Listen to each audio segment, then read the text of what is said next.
estoy en una situación muy particular porque mi padre fue miembro del consejo del Centro de Estudios cuando este centro estaba naciendo.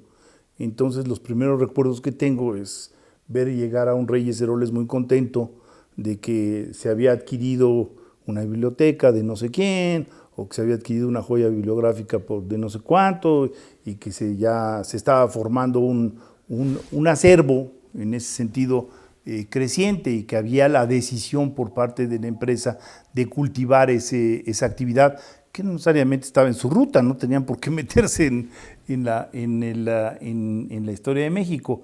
Eso sí lo recuerdo con una gran claridad, eran reuniones muy gratas porque se encontraba con muchos de sus amigos, colegas, historiadores, el maestro Gorman, Antonio Martínez Báez, en fin, Yáñez, en fin, una serie de personajes que pasaron por el consejo, de tal manera que era un buen pretexto. Él era en ese momento servidor público, director de Pemex probablemente, pero para eso sí tenía tiempo para ir a platicar con sus amigos de Historia de México y de cuáles debían de ser las adquisiciones o cuál debía de ser el rumbo del acervo, ¿no? Hay muchas donaciones de personas que lo que quieren es, familias que lo que quieren es que las bibliotecas personales queden en buenas manos. De hecho, nosotros también hemos donado el archivo de mi abuelo, Federico González Garza, está allí, que fue un maderista muy connotado, y el archivo personal de mi padre está allí, de tal manera que es también una forma de canalizar conjuntos de documentos, de libros, que uno sabe que van a estar bien cuidados, bien resguardados, y esto ha enriquecido mucho al archivo. Ahora, vamos a decir, tampoco puede aceptar todo. ¿Por qué? Porque detrás de esto hay recursos humanos limitados y recursos económicos limitados. Entonces, la parte de selección del rumbo, de por dónde debe de caminar el Centro de Estudios Históricos, es, diría yo, la discusión principal de las reuniones del Consejo, ¿no? ¿Qué queremos y por qué lo queremos? No se trata de comprar por comprar o de tener más volúmenes por tener más volúmenes, sino cuál es el rumbo que debe de seguir. ¿Por qué? Porque también en la etapa digital uno debe de especializarse. Es decir, usted se puede meter a la pantalla y en la pantalla visitar el archivo de Indias. Entonces, ¿qué sentido tiene comprar un documento que ya está en el archivo de Indias? Ninguno. En ese sentido también hay que decirlo, los libros antiguos se han devaluado. ¿Por qué? Pues porque están al alcance de todo mundo, pero esto facilita el conocimiento. Lo que sí se necesita es irse especializando. ¿Por qué? Porque no todas las bibliotecas pueden tener todos los acervos. Entonces hay que ir definiendo en qué nos queremos especializar, ¿no? Por ejemplo, el archivo de Carranza, pues es un tesoro, ¿no? Es un tesoro. Y bueno, es un tesoro para los mexicanos en particular, que tiene poco que ver con la historia de Iberoamérica. O sea, a lo mejor a los colombianos no les interesa demasiado el archivo de Carranza, pero para nosotros sí es un anclaje central, ¿no? Hay una serie de documentos incunables o sea, de documentos incunables que son una responsabilidad, y eso también hay que verlo. El mantenimiento de un centro de estudios de este tipo supone tener condiciones de seguridad, condiciones de humedad, condiciones muy particulares. Es caro mantener un acervo así y hay que verlo como un lujo. Y creo que hay que tratar de que los jóvenes se acerquen y sepan en qué consiste la riqueza de tener un libro que viene del siglo XVII. Porque no necesariamente esto es atractivo, a lo mejor para los historiadores, a lo mejor para los filósofos, pero no necesariamente para el gran público, y sin embargo sí puede serlo.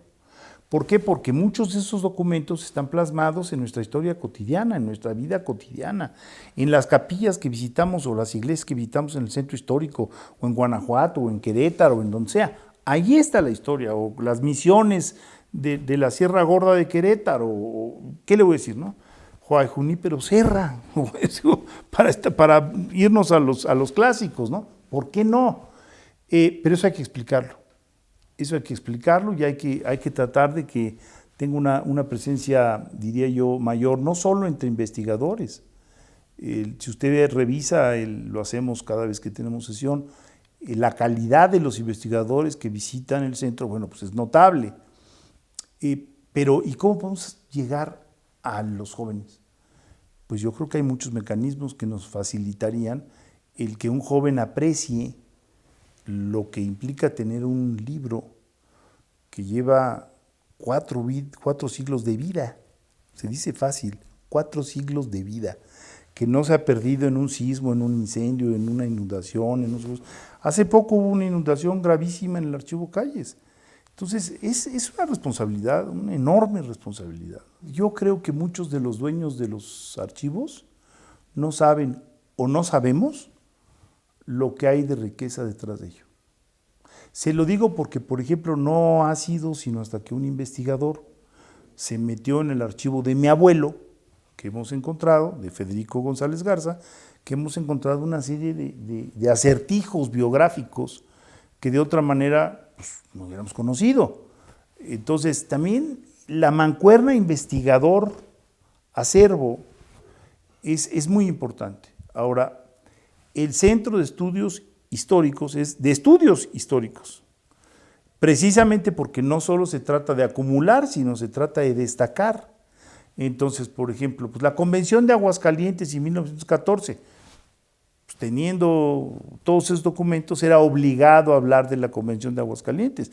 Pero es que todas esas fechas de conmemoración o de homenaje, son tantas que también se la podría uno pasar nada más en el jolgorio de estar anunciando eventos y encuentros.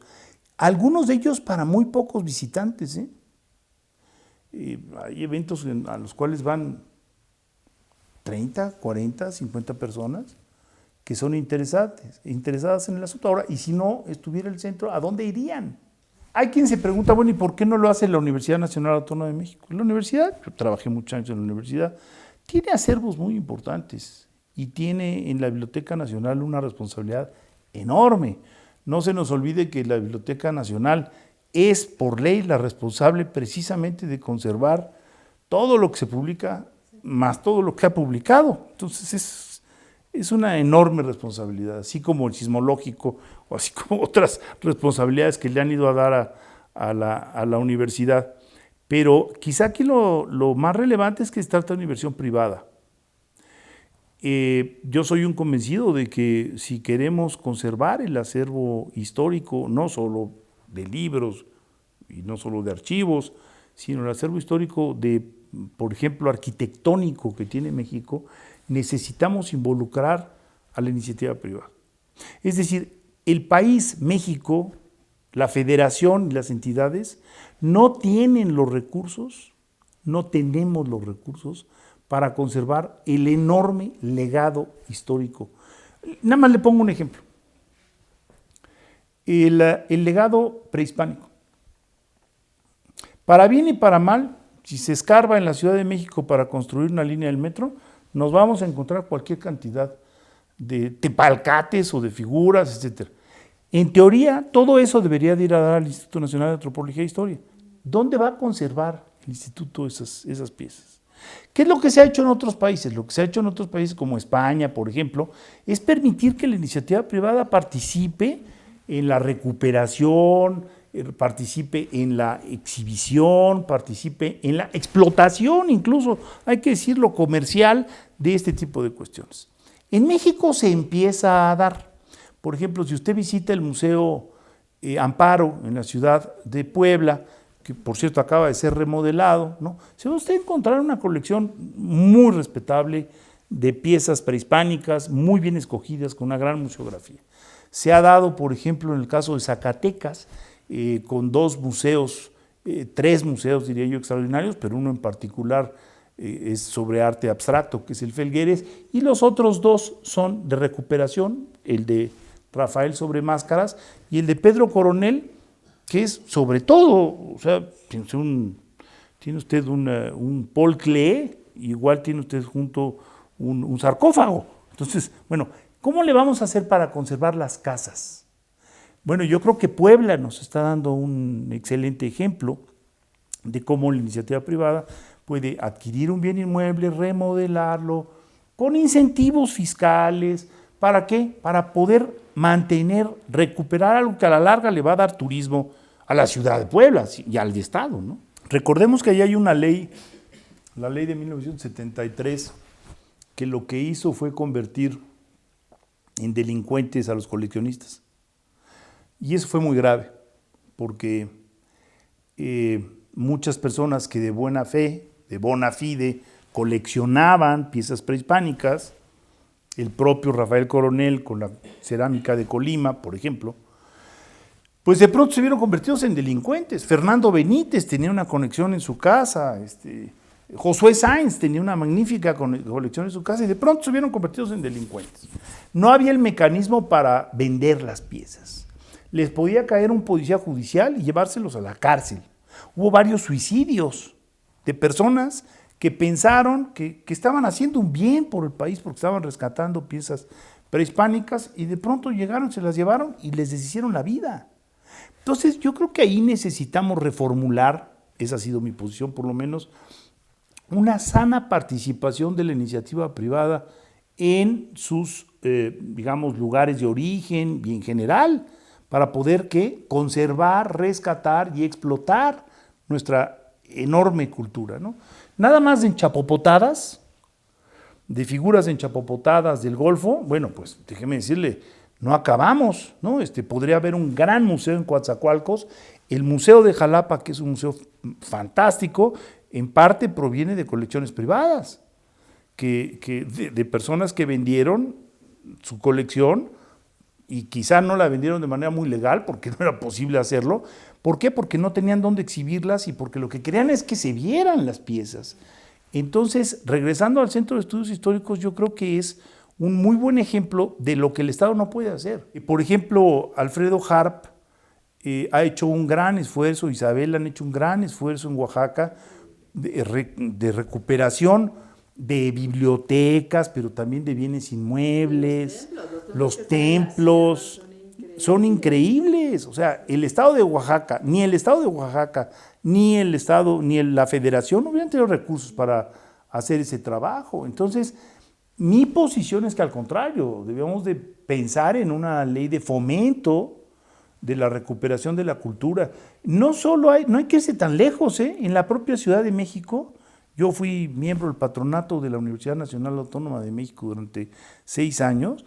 Bueno, a la propia universidad no nos alcanzaba el dinero para San Agustín, para mantener San Agustín y mantenerlo en orden. ¿Por qué? Porque es caro mantener ese tipo de bienes inmuebles.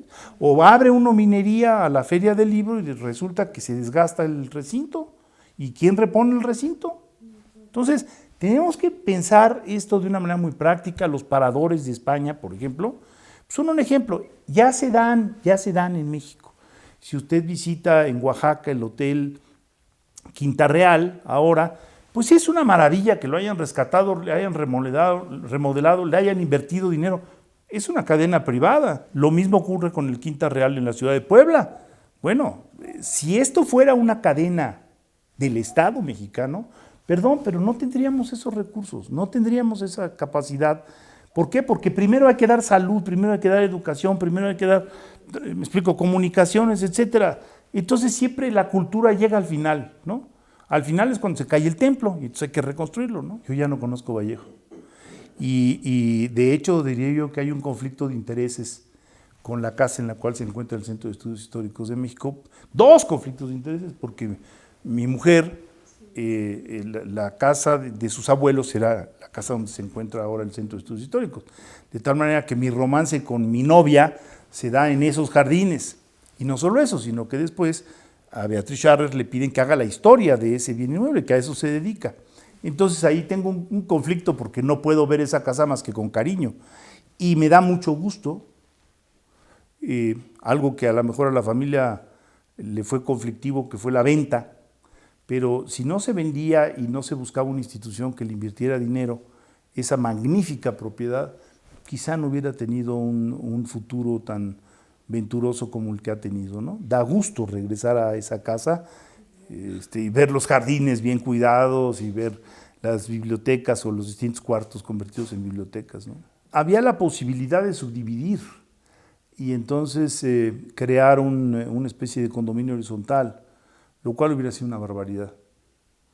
Entonces, por supuesto que la señora Bredé se inclinó por un comprador que mantuviera la unidad de la propiedad, que tiene una historia muy interesante, por cierto. O sea, no voy a hacerle propaganda al libro de mi esposa, pero tiene una historia muy interesante porque ni es Coyoacán ni es San Ángel.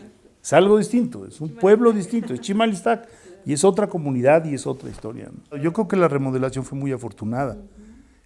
Por supuesto, toda intervención, como le dicen ahora, pues le duele a los dueños originales, ¿no? Pero, por ejemplo, la intervención que hicieron Alfredo Harp e Isabel en el nuevo convento que descubrieron en el centro de Oaxaca, es una intervención fantástica. O la intervención que se acaba de hacer en el Museo Amparo, que es totalmente siglo XXI y que le da una proyección a esa casa que tenía limitaciones como tal para seguir viva, ¿no? Y eso es de lo que se trata, al fin y al cabo, ¿no? Yo he estado en Europa en hoteles en donde hay intervenciones hasta en los sótanos, y en los sótanos hacen albercas, gimnasios, yo sé qué tanta cosa. ¿Para qué? Para que la propiedad sea rentable. Bueno, yo creo que el Centro de Estudios ha hecho una gran labor muy silenciosa. Y creo que mi única sugerencia sería: es tan rico el acervo o los acervos que tenemos que buscar la fórmula para que esto llegue al gran público. Las visitas ya no necesitan ser en persona, pueden ser virtuales. Está digitalizado una enorme parte ya de los acervos, no sé qué porcentaje, pero ya estamos muy cerca del 100%. Ha sido una inversión por parte del Grupo Carso muy fuerte, que debe de repercutir en muchas cuestiones. Ha habido algunos intentos, como por ejemplo en el Bicentenario, no sé si usted se recuerda estas láminas que se ponían donde decía, ¿qué pasó aquí? Marca este número, y entonces le contaban a uno una historia de lo que había pasado ahí. No fue técnicamente muy afortunado, pero la idea es muy buena. Entonces, tenemos algunas ideas, como por ejemplo, contar la historia de los libros. No los libros, la historia de los libros. Por ejemplo, Hernández, que fue el primer médico español que vino a hacer un recorrido por América y descubrió las cactáceas. Y regresó y dijo, ¿saben qué? Allá del otro lado tienen unas plantas rarísimas llenas de espinas, no sé para qué sirven, pero hay que observarlas bien, ¿no? Bueno, ese libro se quemó después. Entonces los ejemplares se quemó en una situación realmente muy desafortunada, porque pues, todo era dibujo, pues, no había fotografía. Es lo mismo de Darwin. O por ejemplo, creo que podríamos hacer una excelente producción de series de Humboldt. Humboldt es un gran personaje. Lo digo con el sesgo de haber estudiado en el colegio alemán Alexander von Humboldt, pero es que es un personaje de película, es un personaje increíble. Se nos olvida que llega por Acapulco, se nos olvida que cuando pasa por Chilpancingo, dice que es uno de los lugares más bellos de flora y fauna que ha visitado en todo su recorrido. Chilpancingo, pasa uno, cada vez que paso por Chilpancingo digo, ¿qué había aquí? Bosques, pájaros, papagayos, vaya usted a saber qué tanta maravilla habrá habido ahí, ¿no? Entonces, todo eso, esa parte de difusión para que los jóvenes aprecien la historia y que estamos viendo, digamos, sería darle tiempo al tiempo, ¿no? Pero pues las iglesias siguen ahí paradas, ¿no? Entonces ver un retablo, ver un altar y explicarlo y entenderlo. Pregúntele usted a un joven si sabe distinguir entre San Ignacio y ¿quién quiere? San Francisco. Difícilmente. Entonces, y sin embargo, a cada rato van a templos donde están los dos. Entonces, bueno, pues sería útil tratar de, a través de los nuevos medios de audiovisuales, de explicar de manera muy sencilla, tratar de explicar cómo se ven, cómo identificarlos y qué quiere decir los perros y qué quiere decir San Lorenzo y todo esto que es parte de nuestra historia, ¿no? ¿Qué decirle al centro de estudios, suponiendo que fuera alguien vivo, que le desea una larga vida, porque estos primeros 50 años no son más que el inicio ese centro va a crecer y va a llegar a muchos mexicanos. Ese es mi mejor deseo.